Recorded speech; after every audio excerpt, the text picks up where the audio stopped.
Salam əziz izləyicilərim, mən Rəşad İsmailov. Söz verdiyimiz kimi YouTube platformasında mövzuların silsilə izahına başlayırıq. Əslində başlamışıq. Bugün ümumi tarixdən 2 dərsimiz keçəcəyik. Qədim Misirli 2 dərsimiz. Vaxt itirmədən dərsə keçək deyəcəydim, ancaq bir şey haqqında məlumat verim. Kimlər bizim dərslərimizə qoşulmaq istəyirsə, açıqlama qismində nömrəmi qeyd eləmişəm, oradan əlaqə saxlaya bilərsiniz və yaxud şərhlər bölməsində yazmanız kifayətli, qısa zamanda geri dönüş eləyəcəm. Başlayaq Qədim Misir. Qədim Misir region olaraq Şimali Afrikada yerləşir. Çoxlarınızın ağlına gələ bilər ki, necə olar ki, belə böyük bir sivilizasiya məhz o isti yerdə meydana gəlib.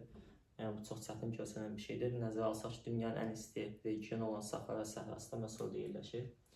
Bunun əslində ən böyük səbəblərindən biri Nil çayıdır. Nil çayı dünyanın ən uzun çayıdır. Və indidən qeyd edim, gələcəkdə lazım olacaq. Bu aşağıdan yuxarı axır bu çay. Birazdan burada anlayışda keçəcəyik və bu anlayışlarda bir ziddiyyət falan yaranmasının səbəbi də məhz bu çayın aşağıdan yuxarı axmasıdır. Qədim Misirin bir neçə adı var. İndidən qeyd edeyim. Birinci adı Nilin töhfəsidir. Nilin töhfəsi. Bu adı ona tarixin atası Herodot qoyub. İkinci adı olsun Ehramlar ölkəsi. Birisi də bu piramidalarına bağlıdır. 3 qızıllı ölkə. Ölkədə Nubiyadan qızıl çıxarılırdı, qızıl gətirilirdi, ona görə bir adlandırırlar. Və 4-cü qara torpaq. Qara torpaq adlanmasının səbəbi Nil çayı ilə bir dəfə daşır və öz necə deyim, minerallarla ətrafını zənginləşdirir. Burada qara torpaq təbəqəsi əmələ gəlir. Bu da əkinçilik üçün şərait yaradır, münbit şərait yaradır. Qara torpaqda məhz burada meydana gəlmiş bir şeydir. Dediyimiz kimi Nil çayı daşır. Bunun daşımanın qarşısını almaq üçün, ziyanın qarşısını almaq üçün bəndlər tikilir. Bu bəndlərə damba deyilir. Hündürdəki əraziləri sulamaq üçün şadıqdan istifadə olunur. Hadisə mancanaq tipli bir əşyadır. Qoyusuz, beyatırsız yuxarıdan sulanır. Bunu bildik. Bu dövrdə əkinçi və maldar tayfaları da bildiyimiz kimi. Bu əkinçi maldar tayfalar təşkilatlanır, nomlar yaradır. İlkin dövrdə təxminən 40-a yaxın nom var idi. Qeyd edilmiş ki, əkinçi və maldar tayfaları. Deməli, bunlar aslında mübarizələrin üstün olacaq. Su yataqları, nə bilim, deməli, çəmənliklər, otlaqlar üstündə. Və bu mübarizədə bunların sayı azalır, 40 dənədən axıra qalır 2 dənə. Bütün bu hadisələr hamısı Ərdəmdə 4-cü minillikdə baş verir, 4-cü minilliyin ortaları. Axıra qalır 2 dənə nom. Birincisi, yuxarı Misir padşahlığı, yuxarı Misir padşahlığı və aşağı Misir padşahlığı.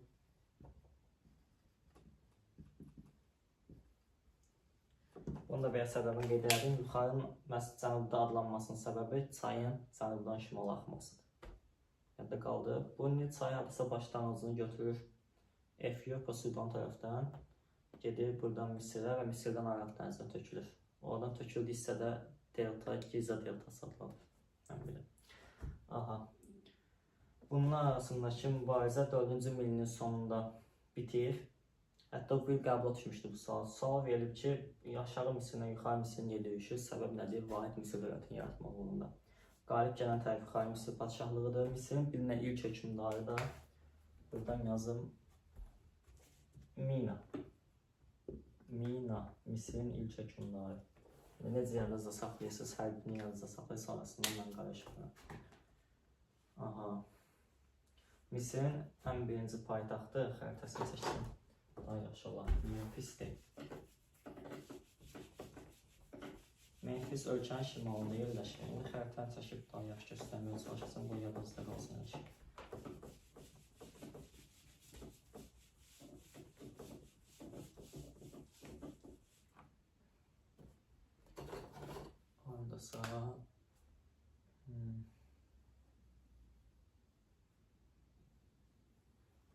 Uzun gedir Misirdirsə, bu olsun Nil çayı.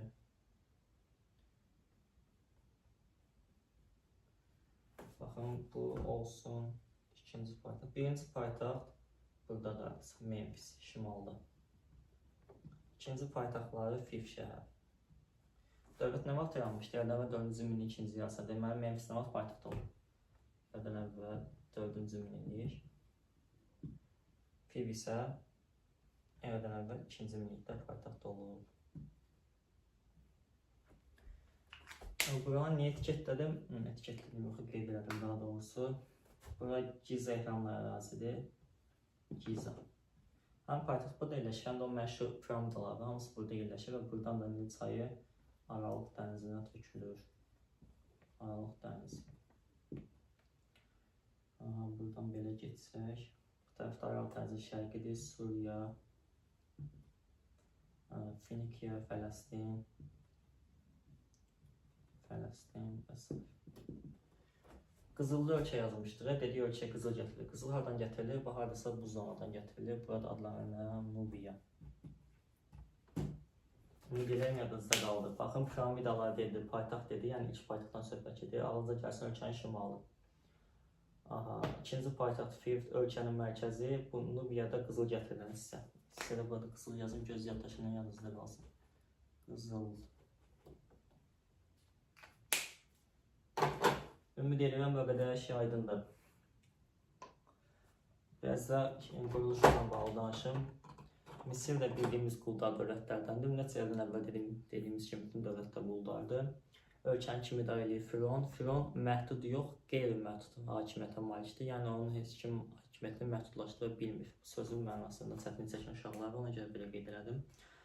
Bundan başqa ölkədə ikinci şəxs Satidir. Sati çox vaxt Firon oğlu olur, yəni yüksək vəzifələr Firon özünkiləri qoyur.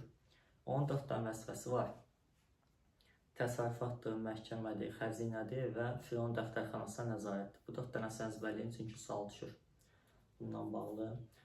Firon ağaları ölkədə canişinləri vəzifəyə qoyur. Kahinlər tərəfindən Allahın oğlu hesab olunur. Allahın yer üzündə kölgəsi hesab olunur. İlahiləşdirilir onun hakimiyyəti. Din məsələsini axırda yenə keçəcəm. Bundan başqa Firon əslində əvvəllər hökmdar demək deyildi. Firon hökmdarın yaşadığı ev, saray deməkdir. Sonra yavaş-yavaş hökmdarın özünə aid edilməyə başlandı. Belə. Fironun havadarı Amondur. Bir dənə Ra tanrısı var ki, bütün dünyanın yaradıcısı hesab olunur, bitkilərin yaradıcısı və ən güclü günəş tanrısı hesab olunur. Ancaq Firon deməli tanrıların başçısı Amon hesab olunur. Günəş deməli, günəş tanrısı deyəndə Ranı götürürük, bitki örtüyünü, heyvanlar yaradan deyəndə Ranı götürürük. Amma Firon havadarı, tanrıların başçısı deyəndə biz Amonu götürürük. Oradan sonra kahinlər haqqında məlumat verim. Kahinlər bildiyimiz kimi bu dindarlardır. Məbəddə çalışırlar, məbəddə otururlar. Əslində bizdə, yəni günümüzdə də din cəmiyyət üzərində böyük gücə sahibdir. O vaxtda onların önəmi böyük olur idarəçilikdə. Sual versələr ki, kim günəş oğlu adlandırırdı Fironu? Kahinlər. Baxın, uşaqlar günəş oğlu sözünü görən kimi Firon götürür. Bax, suala bir dənə fikir verin. Sual verin ki, Fironu kim adlandırırdı? Artıq siz burada kahin yazasınız. Təkrarlayıram, Fironu kim günəş oğlu adlandırırdı? Cavab belə Firon deyil, kahinlərdir. Yəni bir dənə söz görən kimi qaçıb səhv cavabı götürməyin. Gələk müharibələrə. Firon nə idi? Misirin ən güclü dövrü olub, eradan əvvəl 2-ci minillik. Və ilk döyüşlərə başlayan hökmdar olub 1-ci Tutmos. Bunu niyə qeyd edirəm? Uşaqlar, baxın 1-ci. Mən Misirdə çox ilk olan şeylər məhz 1-ci Tutmosdan bağlıdır. Yəni bu bilinə yadınızda saxlayın. İlk deyilsə 99 sayacağınızda 1-ci Tutmos gəlsin. Buna qalıb Suriya və Finikiyanın fəthi. Suriya və Finikiyanın fəthi. Sonra ilk dəfə sərhədləri Fərat çayına qədər çatıb. Fərat çayı. Nə çatıb? Bu adam ilk dəfə piramidada yox, Sərdabədə dəfn olunub. Sərdabə yeraltı qəbirdir.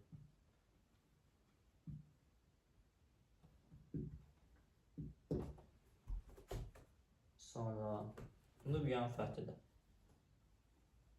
Bu qızıl çıxaran ərazi var ki, Nubiyanın fəthidə məhz bu kişiyə müəssər olub. Yadınızda qaldı, 1-ci Tutmosdan bağlı. Suriya və Finikiyanın fəthi, ilk dəfə sərhədin Fərat çayına çatması, Sərdabədə dəfn olunma, Nubiyanın fəthi. İnşallah bunu da qeyd edim ki, ən zəngin Sərdabə Tutanxamondur. Tutmos deyirlər. İlk dəfə Tutmos Sərdabə dəfn olunsa da ən zəngini Tutanxamon və ya Tutanxamon deyirlər. Bilmiyorum, kitabda hansı hərflə yazdım. Səbəbi nədir? Çünki bunda qızıl maska tapılıb. Çox dəyərlidir. Və ən zəngin, ona görə bunu götürürlər. Qızıl maska, taxt və s. Birinci tutmasına bağlı bunlar da getdi. İkinci tutması haqqında məlumat yoxdur. Çünki ikinci tutmasda düzü biraz əqli problemlər olub deyə. Onun haqqında çox da məlumat verilmir hakimiyyət dövründə. Və birbaşa üçüncü tutmasa keçirik. Üçüncü tutmasa qədim dünyanın Napoleon'da deyirlər, İskəndərdə deyirlər. Amma artıq bu bilgi də kitablardan çıxarılıb. Siz yəni də bilin.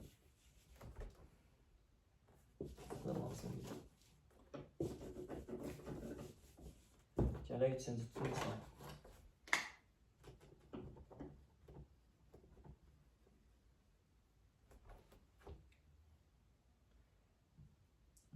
Suriya, Fələstin və Finikiyanı fəth edib. İndi siz deyərsiniz ki, bayaq Suriyanı, Fələstini onsuz da birinci tutması fəth eləmişdik, necə yenə fəth edib. Elə bir şey, birinci tutmasından sonra yenidən Misirin əlindən çıxmışdı və bu adam yenidən onu geri qaytarır. Burada bir dənə Finikiya artıqdır. Deməli, birinci tutmasda Suriyanı, Fələstindir, üçüncü tutmasda Finikiya əlavə olunub. Sonra tutduqları ərazinin canişinlər tərəfindən idarəsi də məhz üçüncü tutması aiddir. Canişin sözünü gördünüz, ağlınıza gəlsin. Üçüncü tutulması. Yəni, qeyd edeyim, qədim dünyanın bəzi köhnə testlərdə çıxır, qədim dünyanın Napoleonu deyilsə, yəni üçüncü tutulması ağlınıza gəlsin. Üçüncü tutulmasından bu qədər. Və gəldik sonuncu məşhur, ikinci Ramzesə. Əvvəllər kitablarda qeyd olunurdu, yeni şahlıq, orta şahlıq. Bu dövrlər də ləğv olunur kitablara, amma bəzən sual düşür ki, yeni şahlıq dövrünün sonuncu qüdrətli hökmdarı kimdir? Cavab nədir? İkinci Ramzes. İkinci Ramzes. Başlayaq. Bu adam hakimiyyətə gələn kimi ən birinci Afrikadakı üsyanları yatıb. Afrikadakı üsyanları yatırıb. Sonra nə edib? Het dövləti ilə döyüşüb. Hetlərlə döyüşüb. İndi bəzən xəritə çəkməyə çalışacağım. Xəritə bu döyüşdə yaxşı izah Hetlərlə döyüşüb. Bu müharibədən sonra sülh dövrü başlayıb və sülh dövründən sonra da geniş quruculuq.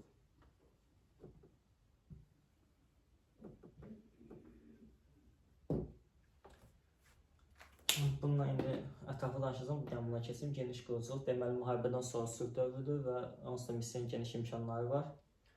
İqtisadi baxımlar və başlayır sərdəbət işləməyə, suvarma kanalları, məktəblər, məbədlər, hətta özünün yoldaşından 24 metrlik Nubiyədə heykəlini belə düzəltdirir. İkinci Ramzes Misirin sonuncu qüdrətli hökmdarıdır. Bundan sonra Misir Ön Asiyada əvvəlki qüdrətini itirməyə başlayır və yavaş-yavaş parçalanmağa, başqa dövlətlərin təsiri altına düşməyə başlayır. Və gələ bu hetlərlə mübarizəyə, çünki bu hetlərlə mübarizə Misirdən ən çox düşən suallardan biridir. Xəritədə çəkəcəm ki, hər şey aydın olsun. Getdik, hardasa götürək, bu olsun. Aralıq dəniz olsun mu? Aralıq dəniz. Misir hardasa buradadır, Misir. Aralıq dənizin şimalında türklərdir, onda vaxt hetlərdir. Hetlər.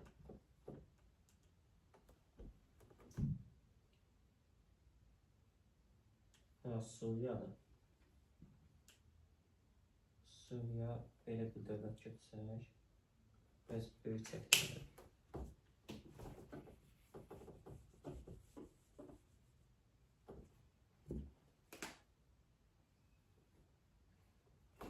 Burada olsun Fələstin, Finikiya.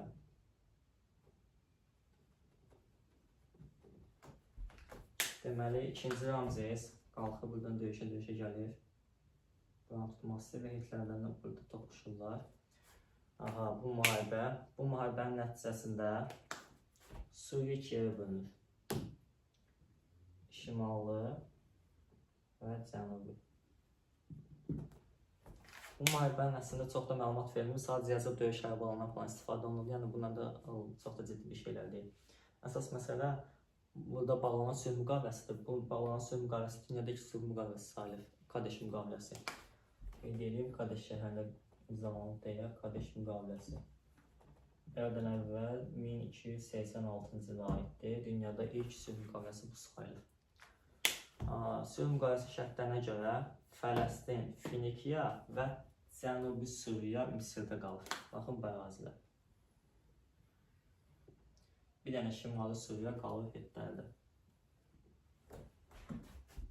Başqa işdə malikəyim yoxdur, ona görə özəlüsən hamısı qayradır.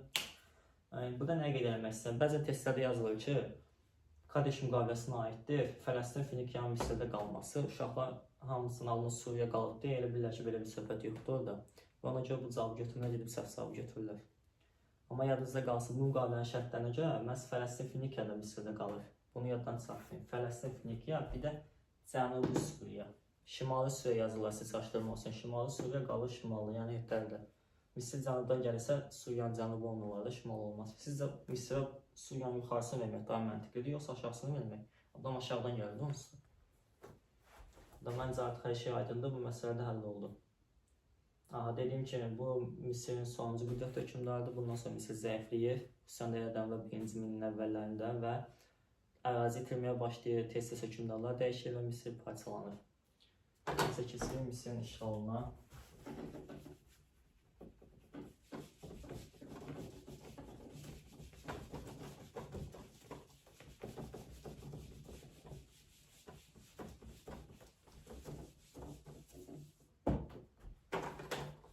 Misirin işğalı. İlk dəfə 2-ci Kambiz tərəfindən işğal olunub. 2-ci Kambizdə deməli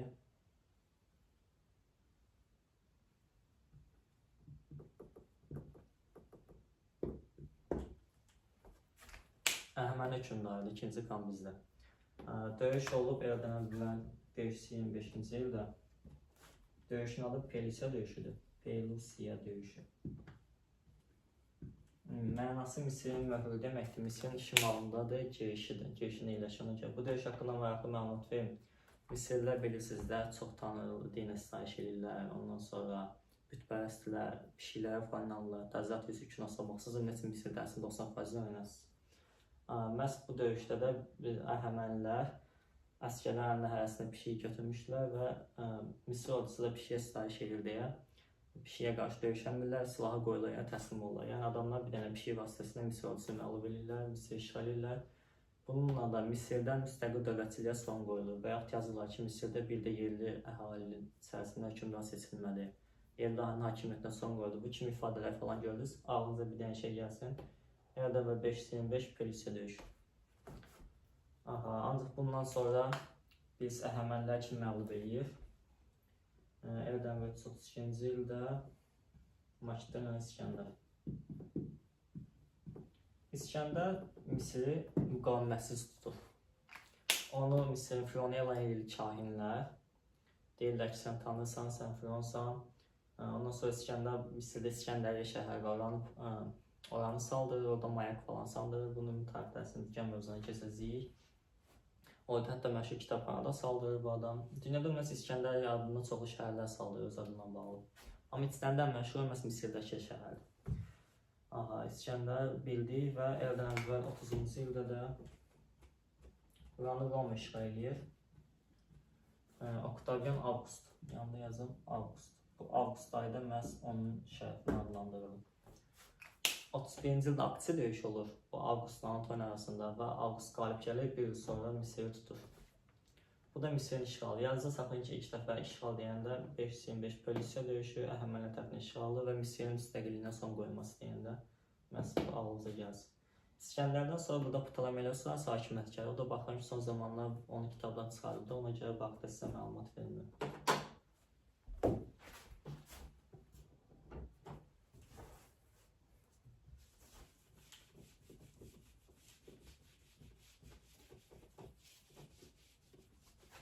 Biraz da Misirin mədəniyyətinə keçək yazısına. Misirin iki çay arası ilə, yəni Mesopotamiya ilə əlaqələri olub, bunu hardan sübut edirsiniz deyəndə möhürlər. Bilirsiniz də, möhürlər Şumerlərlə bağlıdır və bu möhürlərdən Misirdə də rast gəlinir. Misirdə də rast gəlincə bir dənə yazıya keçək. Misirin ilk yazısı olub piktografik yazı və ya şəkil yazı dildə. Bunu Mesopotamiya müqayisəli şəkildə yazmaq istəyirəm. İlk yazı. İlk yazı.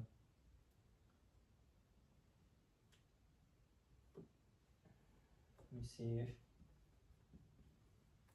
Mesopotamiya. İlk yazı Misir, Mesopotamiya. İkisinin de eyni şeydir. Şəkli veya piktografik yazı.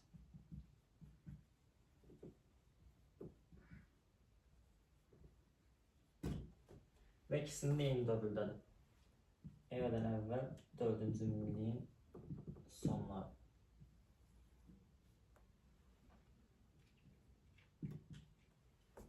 Yadınızda qaldı, bilmiyorum ya yox. Necə düşür?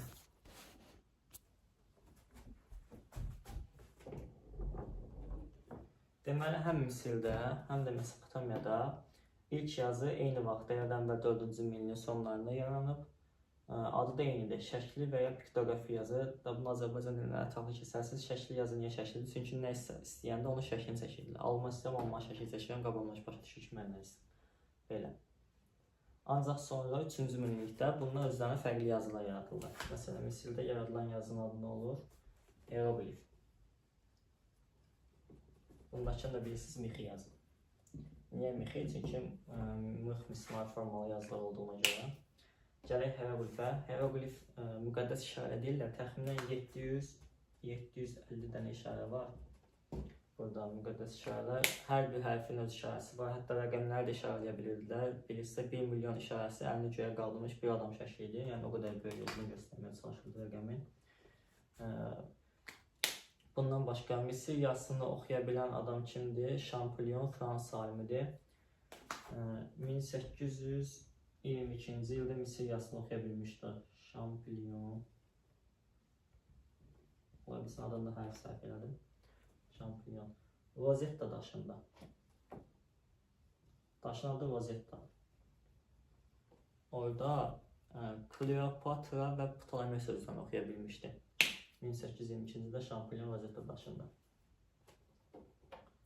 Bu da əlavə bir məlumat. Mixi yazı haqqında ətraflı danışacağıq Mesopotamiyada asırlar. Ondan sonra Misirdə səhiyyədə inkişaf eləmişdi. İlkin cərrahi əməliyyatda, ondan sonra yumuşaq xəstəliklərin müalicəsi, nəbzin ölçülməsi, bu kimi şeylər var idi. Misir səhiyyəsinin bizə qazandırdığı ən mühüm yenilik olub nə?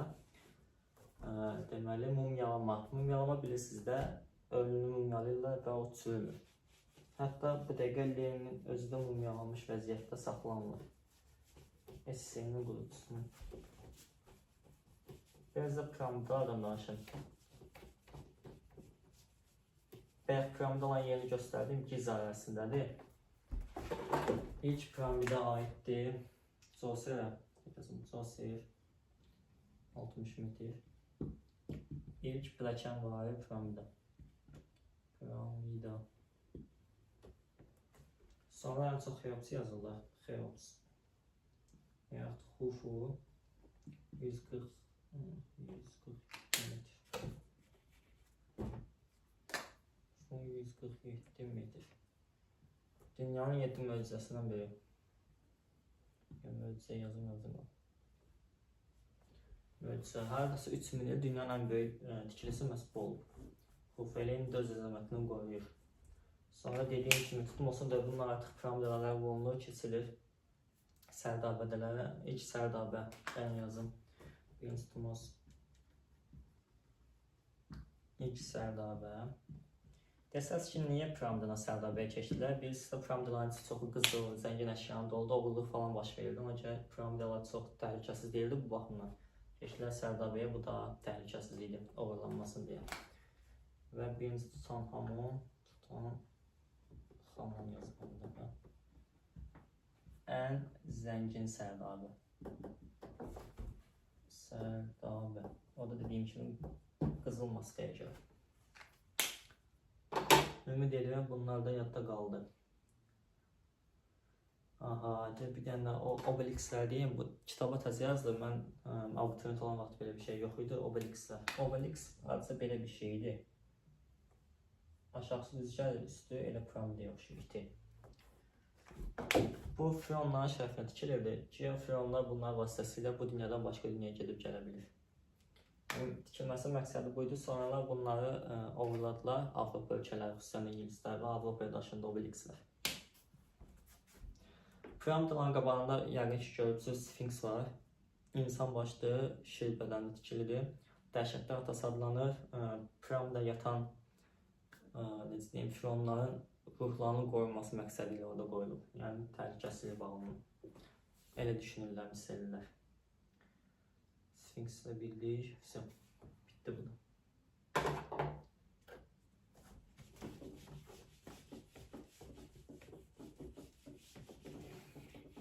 Bu dikili daş deyirlər türklər.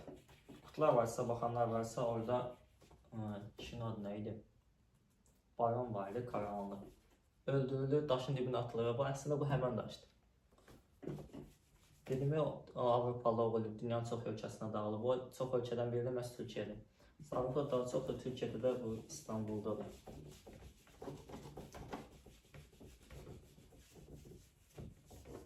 Bu da başqa bir maraqlı məlumat.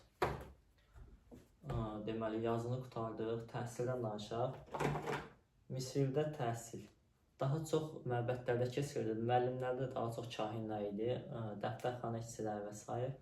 Burada kadrlar hazırlayırlar ki, dövlətin idarə edilməsi lazım olsun. Daha çox varlı övladları təhsil alırdı. Qızlara rəqs, evdarlıq, belə şeylər öyrədilirdi. Oğlanlara da hesab kitab, həndəsə və s. Hesab kitab, həndəsə və s. Təhsillə də bu qədər. İncəsənət, rəsm məsələləri, divarları, xüsusən saray divarlarının rəsm məsələlərini bəziydilər və Misirdə nədən çəkiləcəkdi? Fironun qüdrətindən, ya müharibələrdən, ya da tanrılara aid rəsm məsələləri çəkiləcəkdi. Testlərdə belə sallar, Misirdə rəsm məsələləri nəyi məhtiyə eləyir? Yəni Firon. Ümumiyyətlə, Misirlə bağlı 90% şeylərin cavabı Firondur. Yəni hər şey Firona əsr olunur. Bunu deməyə çalışıram. Baxım görüm, Misirdə demədiyim başqa bir şey qaldı. Hökümdarları keçdik, Misirin işğalını keçdik. Mədəniyyət, Misirdə sonra ulduz təqvimi var, günəşin nə vaxt tutulacağı, ayın nə vaxt tutulacağı, bu təqvimi hazırlamışlar, günəşə su saatları yaratmışlar, ili 12-yə bölmüşdülər, elə günümüzdə kimi. Hər ay 30 gün idi, axırda 5 gün özləri üçün istirahət əlavə edirdilər. Prosta bizdə 4 fəsildir, onlarda 3 fəsil idi. Əkin, məhsul, daşqın belə fəsillər bölmüşdülər. Bununla da Misiri bitirdik. Növbəti dərsimiz olacaq Mesopotamiya kilsə arası. Ümid edirəm hər şeyi xırdalına qədər izah edə bildim və hətta arada maraqlı məlumatlar da verdim ki, qoy sizin üçün dərs sıxıcı olmasın. Nəsə bir sualınız varsa şərhlər bölməsinə qeyd edirsiniz və yaxud nəsə bir səhvim varsa ona qeyd edirsiniz. Belə bir şey qətiyyən pis baxmıram işinə. Çox gözəl olardı. Hamıya təşəkkürlər bu qədər izlədiyinə görə. Dediyim kimi dəstə qoşulmaq istəyənlər də elə şərhlər bölməsinə yazmaq kifayətdir. Geri dönüş olunacaq. Sağ olun.